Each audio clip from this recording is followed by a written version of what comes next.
Africa are not asking for handouts. They're demanding opportunities in a new global architecture so they can have access to education, healthcare, and jobs to be able to build better lives for themselves, their families, and their descendants.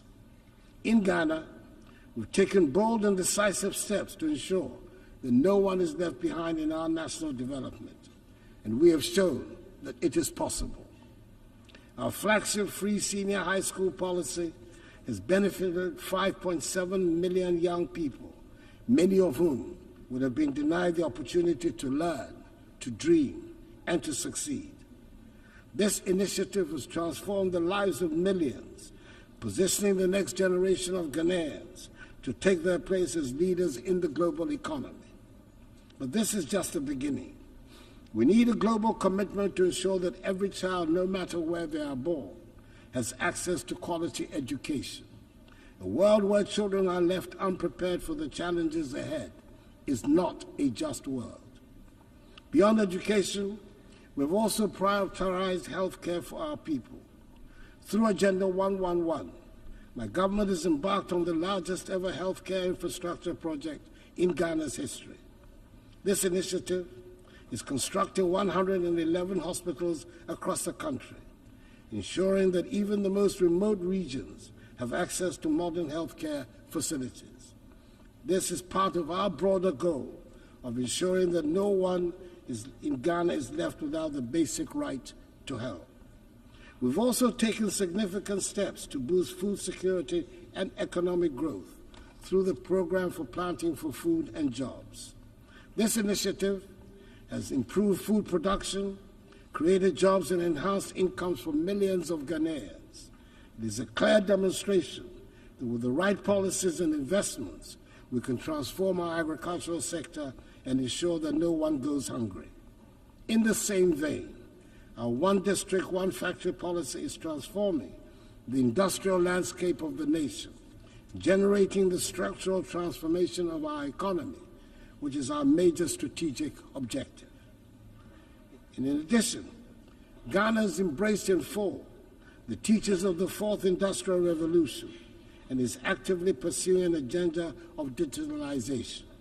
Under my administration, we've revolutionized public service delivery by integrating technology into governance. From the introduction of the Ghana Card, which has streamlined identification and access to services, to the digitalization of the country's land registry, these reforms have enhanced transparency, efficiency, and accountability. Digitalization has improved the lives of ordinary Ghanaians and has also laid the groundwork for sustainable economic growth in the digital age. And let us not forget the strides we have made in enhancing the rule of law and governance through reforms in the judicial system, strengthening our democratic institutions, and promoting transparency. Ghana continues to be a beacon of good governance in Africa. We have enacted laws and implemented policies that uphold the principles of accountability and ensure that every Ghanaian, regardless of their background, is protected by the rule of law. Madam President, it is impossible to address the challenges of today without speaking of the contradictions that exist within this global institution. We gather here to discuss peace, but wars continue to ravage nations. We speak of justice, yet justice endures. Take the Russian invasion of Ukraine, for instance. Millions of lives have been uprooted. Thousands have lost their lives, and yet the Security Council has struggled to respond decisively, just as it is struggling to make a decisive intervention in the tragic ongoing war in Gaza and the Lebanon. The structure of the Council reflects a world that no longer exists, and its failure to act in times of crisis raises a difficult question. What is the purpose of the Security Council if it cannot intervene when the world needs it most? Reforming the UN Security Council is a matter of fairness and necessity. The current structure, created in 1945, no longer reflects the realities of today's geopolitical and economic landscape. Africa, Latin America, and South Asia remain underrepresented despite their significant influence on global affairs. This lack of representation undermines the legitimacy of the Council's decisions, and the use of veto power by a few permanent members often paralyzes its ability to act effectively during crises. Reform is essential to ensure that the Council is more inclusive, democratic, and responsive to the complex challenges we face today. The world has changed, and the Security Council must change with it to maintain its relevance in promoting global peace and security. For years, I've championed the need to reform the Security Council as per the Eswatini Consensus, the common African position on UN reform, which calls for Africa to have permanent seats on the Council. It is incomprehensible that a continent of 1.4 billion people has no permanent voice in shaping decisions that affect global peace and security. The time for half measures is over. We need a Security Council that is fit for purpose in today's world.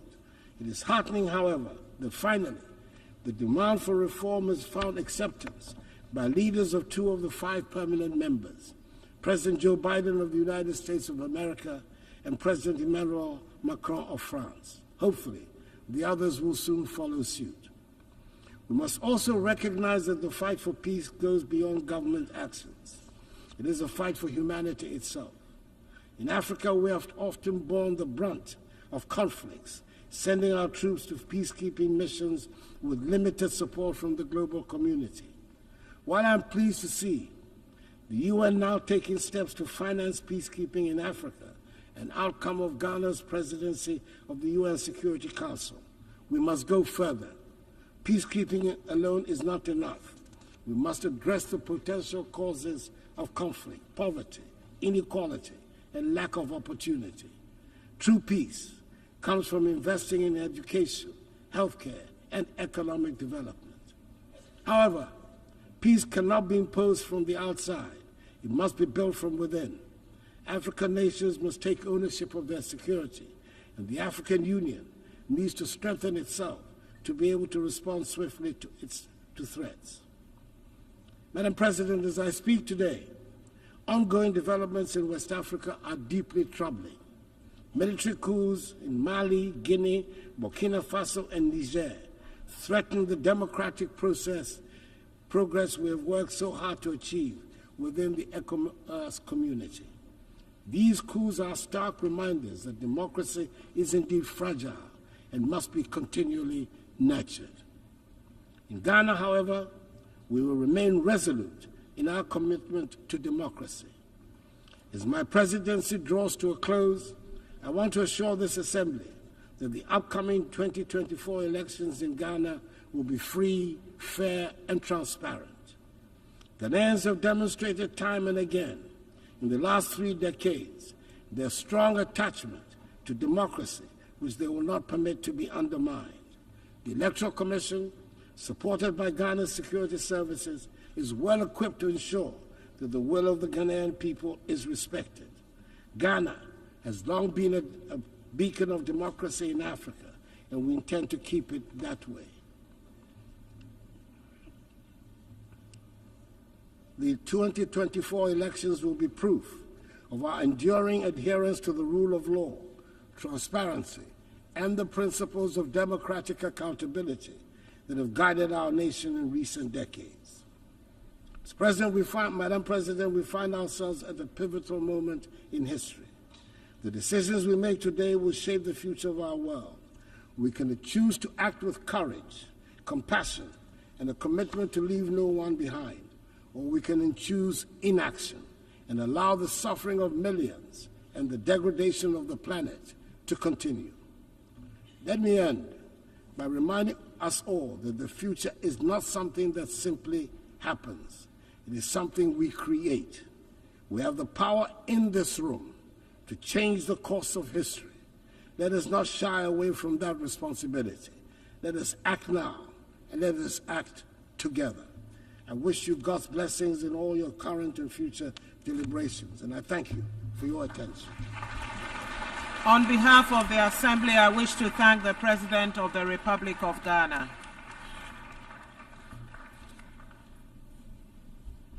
The Assembly will hear an address by His Excellency Rumen Radev, President of the Republic of Bulgaria.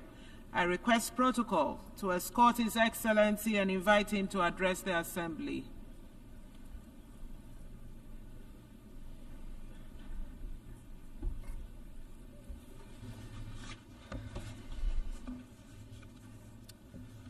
Excellencies, ladies and gentlemen, allow me at the outset to congratulate His Excellency Philemon Yang for his elections as the President of the 79th UN General Assembly session.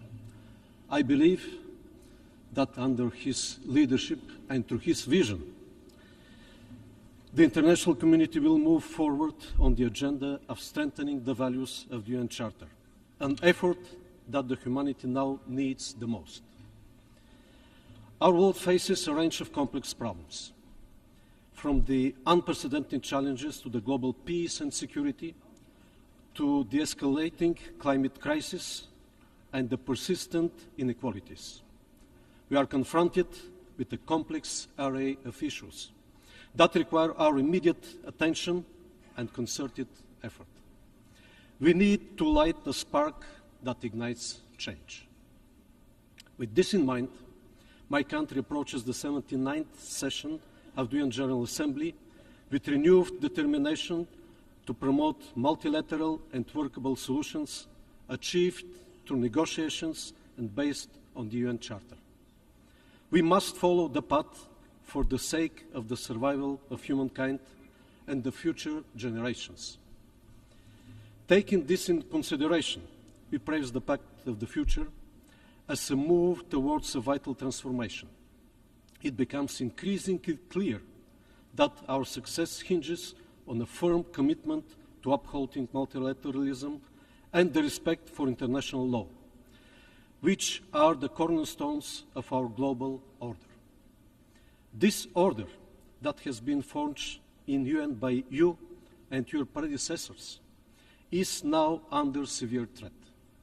Bulgaria has been always committed to the values of multilateralism and will continue to be, using the accumulated experience from the successful Bulgarian presidency of the UN Economic and Social Council and our current mandate as a constructive member of the Human Rights Council. Excellencies, in 2015, all UN member states adopted with unanimity 17 Sustainable Development Goals, providing a shared blueprint for peace and prosperity for the whole planet. Nowadays, they remain more than ever topical and requiring full mobilization of international efforts.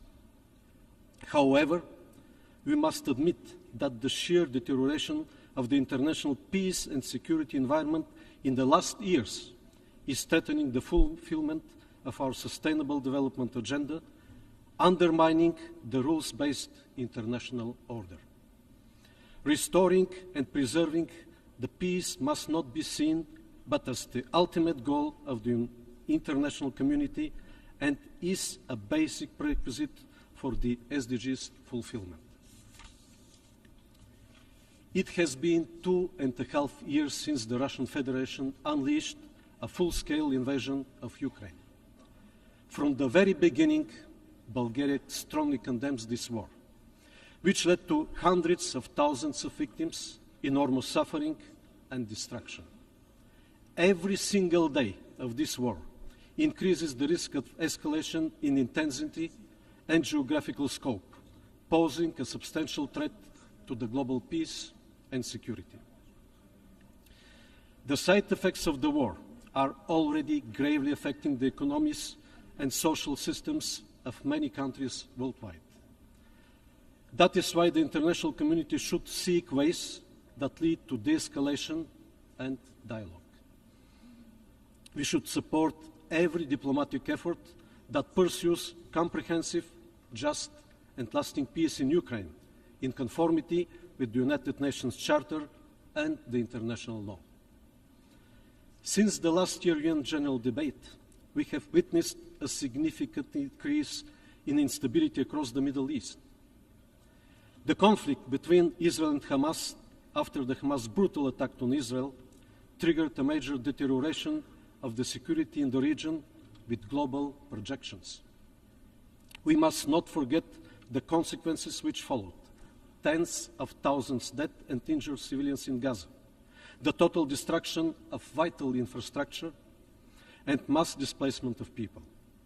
We call for immediate ceasefire, free access of humanitarian convoys, as well as release of all hostages held by Hamas. We are also deeply concerned about the recent development in Lebanon, bringing a qualitative, new and dangerous dimension in the conflict and increasing the risk of its regional enlargement. We call for refraining from use of force, for wisdom and de-escalation. The spiral of violence and the human suffering must come to an end. The only way to achieve sustainable and lasting peace in this region with its very fragile security landscape is the two-state solution.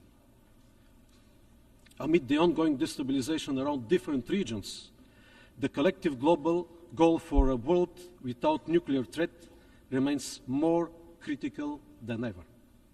In line with the new agenda for peace, Bulgaria will maintain its commitment to uphold, protect, and strengthen the multilateral framework for disarmament, non-proliferation, and arms control.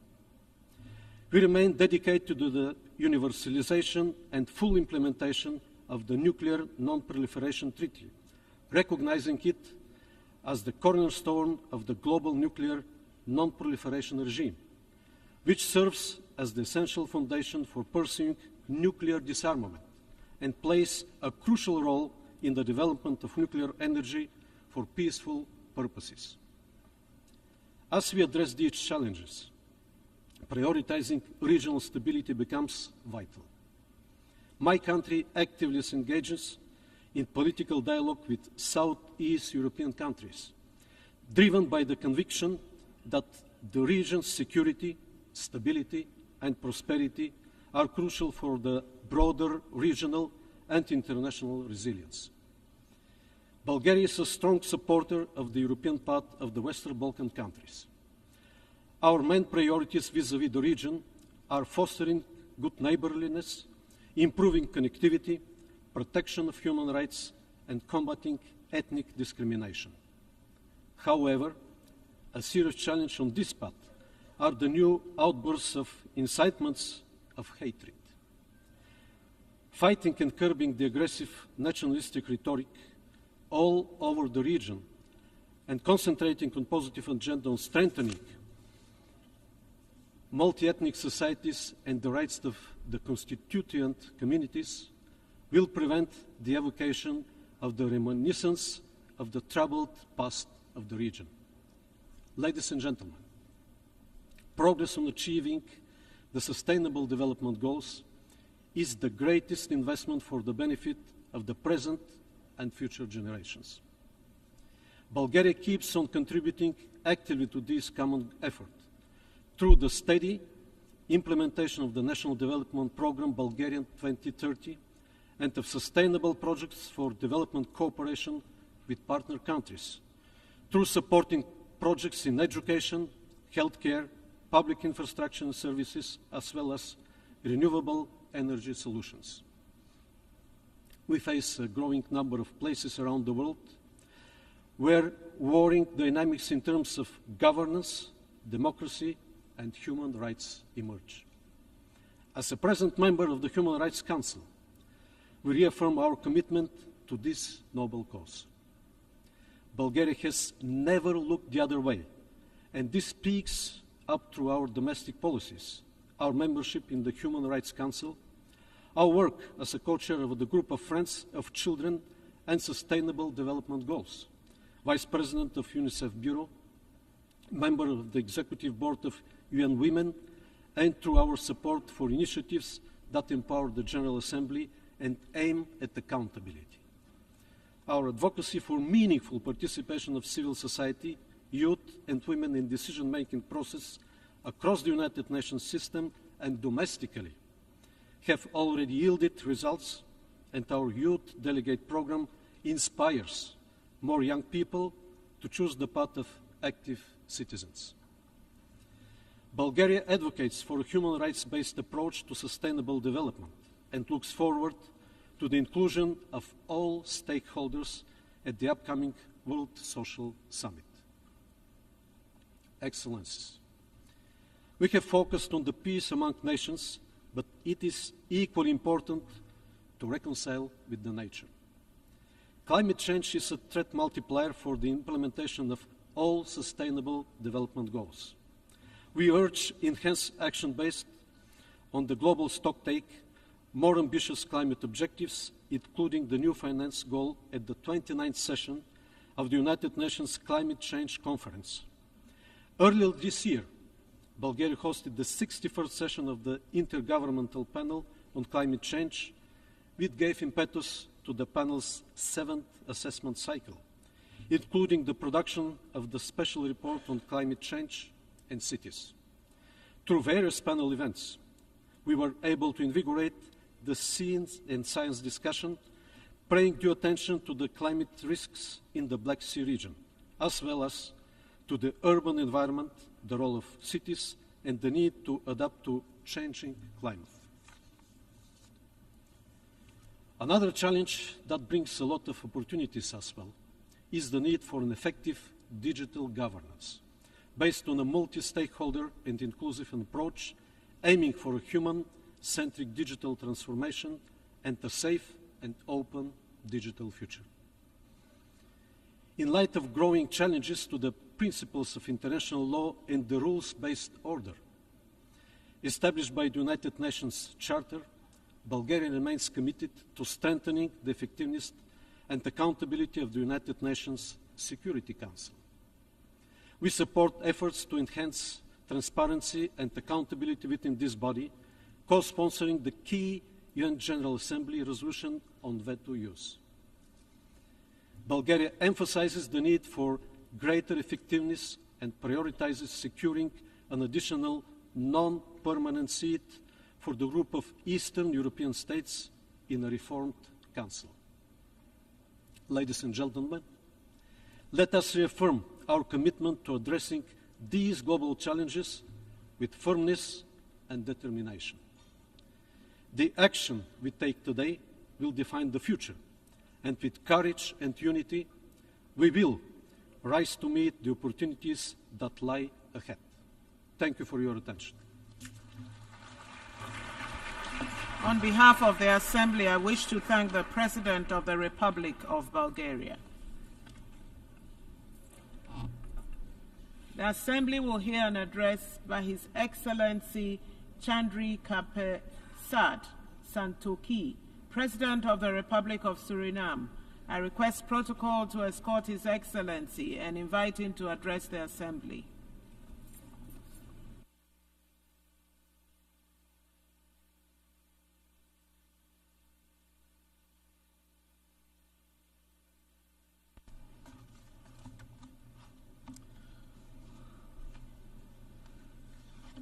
Madam President, Excellencies, Heads of Delegations, ladies and gentlemen, good morning. Madam President, this General Assembly is of historic significance as we embark on a process of recalibrating international relations and establishing a more effective multilateral framework. I therefore extend my heartfelt congratulations to the President on his election to preside over this esteemed body, and allow me to congratulate the outgoing Chair of Trinidad and Tobago on a job well done under difficult circumstances. Madam President, this organization was founded after two devastating world wars. Its original purpose remains relevant today to save current and future generations from the disastrous consequences of wars and armed conflicts and foster peace and political stability for sustained prosperity for all. We, however, observe instead that the world is marked by a complex political and security crisis, weakening our global multilateral framework of collective solidarity, international law, and respect for humanitarian law. The conflicts that divide us are not isolated incidents. They are symptoms of deeper systemic challenges, rising inequality, environmental degradation, and breakdown of global trust. The time has come to dare to make bold decisions, revisit our global governance architecture, and to recommit to the original goals of the United Nations. Madam President, with statistics showing that countries are off track on the 12 development, while projections estimate that almost 600 million people will continue to live in extreme poverty in 2030, that is incumbent on us to close the gap between aspiration and financing. I wish to emphasize the urgent need for accelerated reforms and coordination within the international financial architecture, especially the international financial institutions. The Multidimensional Vulnerability Index, MVI, offers a comprehensive and inclusive framework that goes beyond traditional metrics to capture the true complexity of the vulnerabilities of small islands developing and low-lying coastal states. We urge that the MVI is embedded in the operations of the international financial institutions, especially the International Monetary Fund and the World Bank. Apart from the MVI, we see other financial obstacles in place that have a major negative impact on our ability to generate development, especially de-risking measures of international banks, which are based on general assessments, do not consider the country's reality and the severe impact on development objectives of the country. This must be addressed head-on if we want to be inclusive rather than exclusive. My country, Suriname, can attest to the importance of urgent need to reform the global financial and political system and to build greater trust in the multilateral system. Because of our ranking, we are not eligible for several global financial instruments to the detriment of my people. Since taking office in July 2020, my government has successfully started a policy of financial economic reforms, including restructuring the debt portfolio supported by an IMF program and international financial institutions. The impact of the various crises and national efforts to reform the economy has not been easy for the population, but we are on the road to recovery now. Macroeconomic stability has been achieved. We established a social safety net and increased several social benefits, all meant to make sure that we did not forget or excluded that part of our population from restoring a healthier economy. Madam President, 2024 statistics reveal that progress in the area of climate action is inadequate, with global greenhouse gas emissions still rising. Despite the need for reductions, climate action can no longer be postponed nor ignored. Soon, we'll meet in Azerbaijan for COP29. Madam President, will we be repeating ourselves with empty promises and pledges, or will we take decisive action to save this planet from extinction? Madam President, Suriname is committed to the Paris Agreement. Suriname has also submitted ambitious nationally determined contributions and has recently started the process of carbon credit trading. Suriname aims to remain a carbon negative country with a high level of biodiversity and more than 90% forest coverage. With this conscious choice to limit deforestation, we sacrifice economic development for our people. For this, Madam President, we are not compensated while everyone benefits from our decision. Carbon negative and carbon neutral countries must be supported for maintaining that status. We are in favor of a just transition to a carbon-less economy for the coming decades, but we also expect to be allowed to develop our natural resources in an environmentally friendly and balanced manner in compliance with the international standards and practices. In fact, we have already embarked in such a development path by introducing more renewables to our energy grid, utilizing technological innovations to reduce our carbon footprint even further. Madam President, Suriname has had, over the past 100 years, industrial development of bauxite industry, onshore oil production, gold production, as well as agriculture production and other industries. And despite these activities, Suriname is among the 3 carbon negative countries in the world. At the same time, Suriname is among the 7 most vulnerable countries with respect to the effects of rising sea levels.